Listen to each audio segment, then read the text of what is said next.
मुझे पूछना था कि कृष्ण भगवान ने इतना शादी क्यों किया हुआ है। कितना शादी किया है मुझे मालूम नहीं। मालूम नहीं है? तो आपको किसने बताया कि बहुत सारी शादी की हैं? सुना हुआ है। तो गिनती नहीं सुनी? नहीं। हम बता दें? 16,000। बोलो 16,000 16,000 108। 108। अब पूछो कि इतने शादी क्यों की हैं? इतने शादी क्यों किए है? इसलिए की हैं क्योंकि 16,000 जो हैं ये वेद की ऋचाएं हैं, 108 उपनिषद हैं। 16,000 जो वेद की ऋचाएं हैं वो प्रत्येक ऋचा से कृष्ण को पाया जा सकता है। तो वेद की ऋचाएं कृष्ण का वर्ण करती हैं पति के रूप में। इसलिए भगवान का जो विवाह 16,108 का है वो वेदों की ऋचाओं का विवाह है।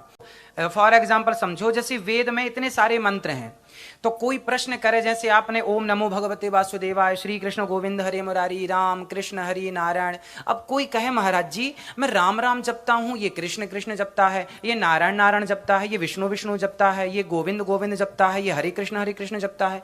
तो ये बताइए कि ये सब लोग अलग अलग मंत्र जप रहे हैं, तो क्या इन सबको एक ही कृष्ण की प्राप्ति होगी कि अलग अलग मंत्र जप रहे हैं तो अलग अलग प्राप्ति होगी? बोले नहीं, कृष्ण तो एक हैं पर उन तक पहुंचने के ये रास्ते अनेक हैं।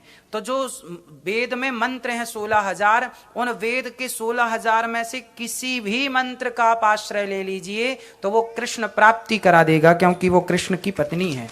तो 16,108 भगवान की पत्नियां हैं।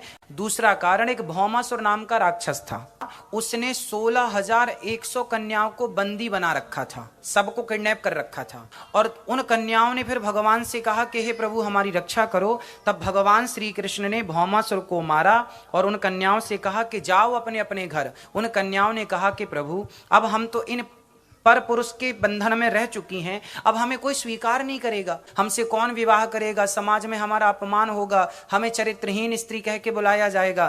तब भगवान ने कहा क्या करना है? बोले आप हमें स्वीकार कर लो। तो जिन्हें समाज स्वीकार नहीं कर रही थी उन नारियों को सम्मान के साथ जीने का अधिकार भगवान ने दिलाया और भगवान ने स्वीकार की।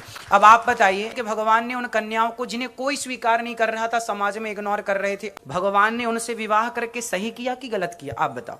सही किया। सही किया। तो भगवान को कितने सारे विवाह करना चाहिए था? हाँ। हाँ ठीक है।